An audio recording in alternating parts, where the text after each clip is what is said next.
What up, Suns fans? Final score, Suns 109, Philadelphia 76ers 99. There is a lot to talk about this game. Dude, I am so hyped. Oh my god. What a game, folks. What a game. Wow, I don't even know where to start. Okay, so let's just get the elephant out of the room. What I've been talking about on this show for a while has now come to fruition. The Suns, as we all know, are pretty pathetic on offense and defense, and just overall over the last couple of games, it's been lackluster on this team.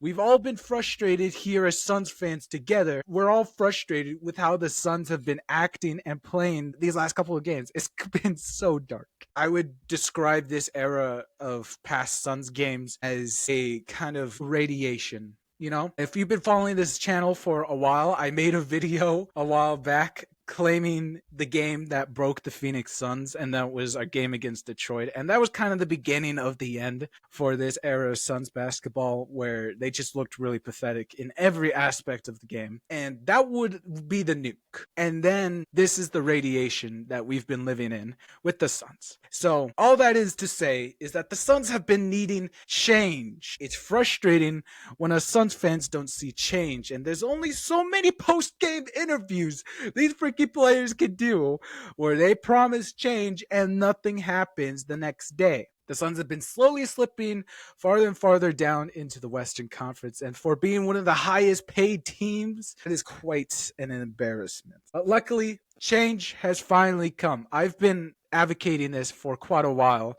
that I haven't give up on this big three yet. I still of the ideology that the big three could still work. They just can't all be on the same floor. That quite simply, just by the numbers, the starting lineup the Suns have been running with Tyus, Beal, Book, KD, and Yusuf Nurkic is one of our worst lineups, and we play it the most. And it's just statistically always a loss every time we put that lineup out there, both defensively and offensively for this team. It's a loss. The net rating on that is pretty terrible. So, first step of change was, of course, changing that lineup. And we got that huge news last night in the form of Chris Haynes, I believe, who came on. I believe it was like some kind of side note or something. It would set up the events for today, as that would be the moment where he would announce that the Phoenix Suns are benching Bradley Beal and Yusuf Nurkic. That is such a huge move. I jokingly proclaimed during seeing that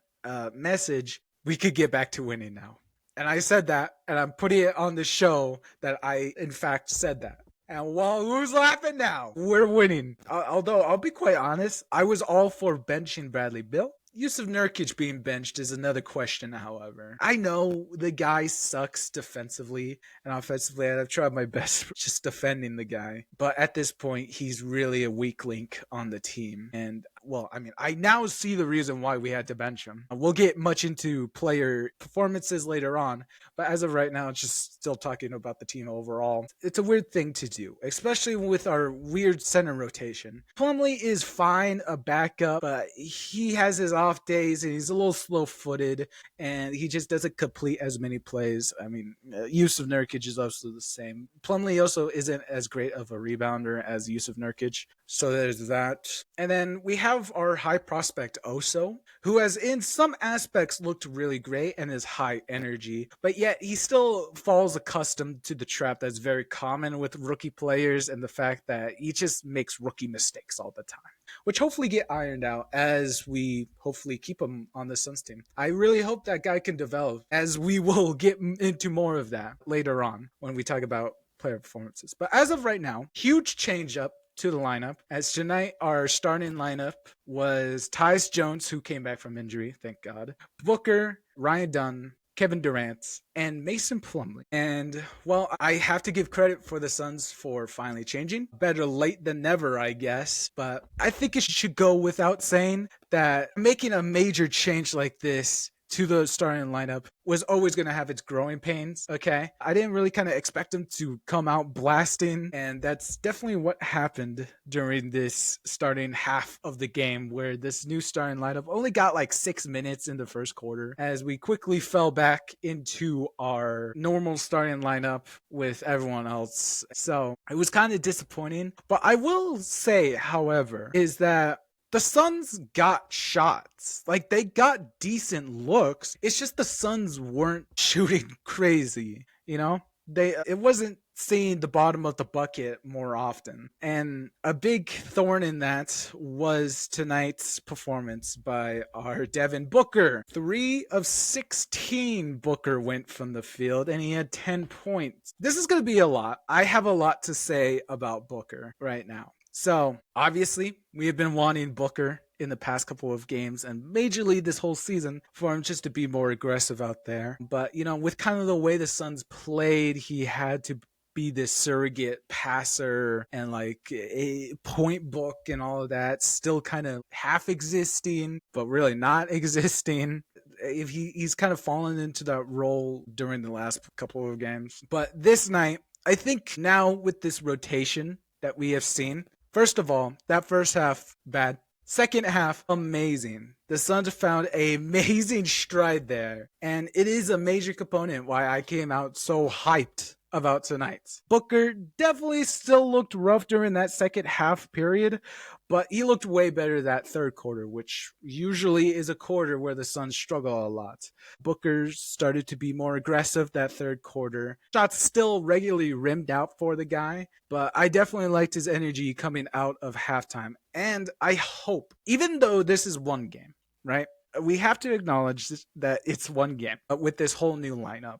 Now, our last 5, we've been 1-4. So the fact that we won a game is really good. Trust me, I get that. But it's still one game. So it's kind of hard to say anything about the future of this team on how they should go about it.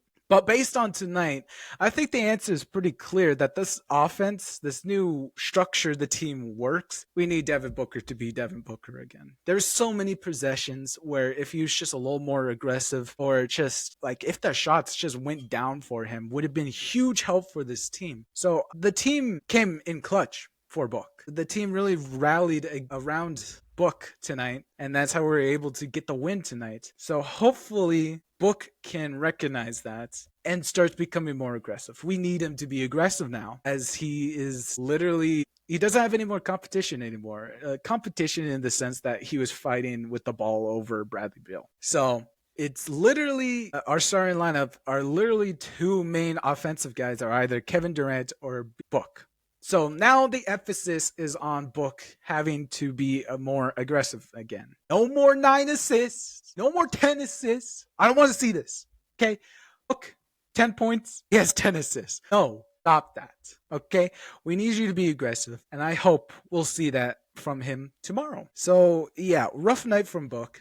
Like the energy. Just get back into the gym, man. Let's start swishing some hoops. But let's switch over to KD here, who also, like Book, had a pretty rough first half. Pretty much all of our stars for the Suns had a rough first half, as, you know, Philadelphia is apparently really good at deflections and deflecting the ball and messing up passes, which, you know, the Suns and their turnovers isn't a good combination. So they were really messing up a lot of the Suns' plays and jamming them up. So KD was also not immune to that, so he had a pretty bad first half. But he did warm up in that second half. I don't know if most of you caught that, but he was 3 of 7 at the half, and he ended the night 9 of 14, and that's not bad. 23 points.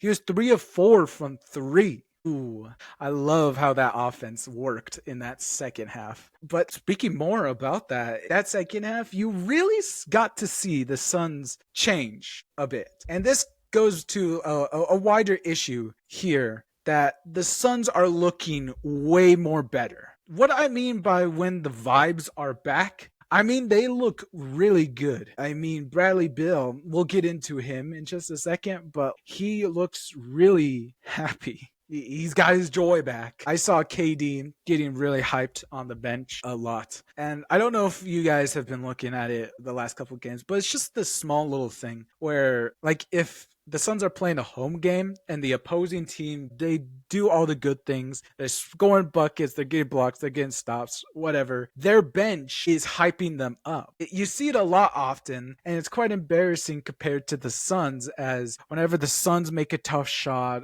we just haven't had the energy from our bench where like the bench like actively gets up, is standing and hyping up the guys on the court. It's usually just like one or two. Damian Lee is usually a really good hype man. So is Josh Okogie, some of the rookies as well. But you never see the whole bench standing up. It's always usually one guy for the Suns, which is a really good sign that tonight, during that second half, the Suns were destroying, playing amazingly as a team. And that bench was standing, like everyone on that bench. They were happy. The vibes have certainly changed in Phoenix, and I hope it stays that way. We'll just quickly touch on the rest of the starters here real quick. Tyus Jones, welcome back. He had 5 points, 2 of 7. Not the best of games to be welcome back. It's kind of crazy that he has 2 assists and Book has 10 assists. So it's like, really, what's the purpose of Tyus Jones if he can't knock down his shots? We've really just changed Tyus Jones to a shooting guard, basically, as most of his use out there is shooting now. I mean, he had really good shooting numbers in the whole month of December, which I believe is why we make him shoot so many threes. But like, really? Is that all we were going to use it for? Maybe we don't need to re-sign him this coming offseason if this is how this team's going to basically operate with Tyus Jones always on the floor. Ryan Dunn gets another start this season. I believe his 15th is what the broadcast mentioned. 15 points, 4 rebounds, 1 assist, and a whole lot of hustle. And he really exploded in that second half. I can't say enough about Ryan Dunn. And over these last couple of games, he's really improved on his finishing, layups, and drives and cuts. And he's just looked really good in the paint. His 3-point is there. It's shaky occasionally. But other than that, Ryan Dunn still plays amazingly on defense. What more can you ask from a guy? And Mason Plumlee, who got the start, he had 2.7 rebounds. He only played 13 minutes for being a starter. So I don't think he's going to be a permanent starter. I already didn't like the fit that he was going to be starting for this team. I mean, the sound of it, Mason Plumlee is your starting Phoenix Suns center for the 2025 season. Yeah, right. So, I mean, going forward, this brings up a whole new question is maybe we can refocus our trade to be more center focused. You know, it kind of closes another problem. The Suns are just looking more cohesive now. Bradley Beal, who I'll just say, the guy had a game. All right, he responded. All the Suns fans that have been collectively wanting to trade him, all these emotions and trade rumors, it's really gotten to the guy. But tonight, his body language, his energy, his gameplay, and his shot making really turned things around for the Suns as they really needed the spark, and he was that for the bench. He led the bench in scoring. He had 25 and is the game scoring leader for this game with 5 assists, 3 rebounds, and he caught fire in that third. Amazing. So if this can continue and Bradley Beal continues to succeed on the bench, 6th man year candidate. This would be 6th man of the year material that he could start putting up if he stays healthy. But if he continues to succeed in his spot here, it really starts getting rid of the trade rumors. A huge problem of Bradley Beal when he come here was the fits, and that's why most people gave up on him. But if Bradley Beal coming off the bench, if he enjoys it, if he loves it, and he continues showing off the stats and the fits, why not keep him? I know that his contract causes a lot of problems, but this is the main idea why we brought him here. So that could be a controversial statement. It's only game 1 that we've had this, so I don't know. But I literally see if it works, it works. If it ain't broke, don't fix it, is what I'll say about it. Okay, so if we don't have a need to get rid of Beal now, then that should refocus our efforts onto getting a center. Okay, Mason Plumlee, not a starting center.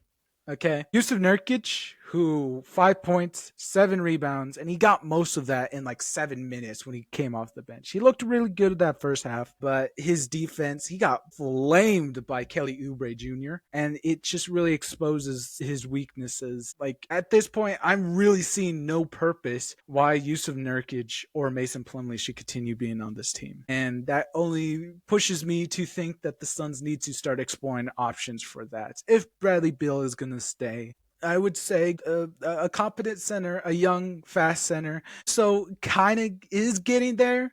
Also had an amazing game. 8 points, 6 rebounds, 3 assists. He fit well with the team during the second half, playing with energy and basically doing everything that Ryan Dunn can do, hustle. And he played some great defense on Kelly Oubre Jr. when really anyone else couldn't stop the guy. So I really love Oso in this game, but he's still a rookie. I don't think he's ready for the starting center position. He's a good backup. I'll say that. So the Suns' issue is the starting center. So hopefully that is something we could find an answer to this coming trade. And to finally wrap up this talk here with the bench, Chikogi always comes out with great energy. He only put up 3 points, 3 rebounds. Monte Morris also came out, played 22 minutes. Didn't see that, but he had 7 points, 2 assists. Pretty good shooting, although he didn't take that much shots. He was like 50%. And Grayson Allen, 6 points. And I'm going to have to do the calculations live here, but I find this such a funny statistic that everyone has been hyping up for the Suns. Although I don't think it like really matters that much for the Suns. So doing the quick maths here, the Phoenix Suns have 54 bench points compared to the 76ers 7 bench points. And this is what I mean. Technically, if we keep up those stats, you can say the Suns have one of the best benches in the league. But I mean, I find that kind of cheating. I mean, Bradley Beal being on the bench kind of inflates those numbers, but that's like putting Victor Wembanyama in the G League. Like, of course, he's going to be the best G League player. So this is a really funny statistic that I found out tonight. But it just goes to show that this was a full team victory, that the bench had 54 points. And I'll do the calculations here for the starting lineup numbers. But this was just an overall team win that we really needed from the Suns. The starting lineup, 55 points. So there you have it. 55 from the starting lineup, 54 from the bench. This was a complete team victory that the Suns needed in a long time. The energy was there. The vibes are there. The Suns looked like they were having fun. We could be back, people. It was amazing. We're so back. The Suns snap their 4-game losing streak and improved to 16-18 on the season. We're climbing back our way out of elimination hell as we're still 12th seed in the league. And this is the start of a back-to-back. And tomorrow we'll be back here when the Suns take on the Charlotte Hornets, which by God is the energy riding high. Sleep well, Suns fans. Sleep well. I hope this is the start of something new for the Suns. We really need this after suffering for so much that December. It's such a small change too, but it's one the Suns desperately needed. And it's cheap. Didn't cost us anything. And I mean, so far it doesn't look like anyone's egos are bruised. So hopefully it continues to stay that way going into the future. And that's why I'll leave you here. Good night, Suns fans. I hope you had enjoyed this game. If you like this content, remember to like, comment, subscribe. It really helps out this channel. That's about it. Take care of yourselves, Suns fans. We'll be back here tomorrow. See ya.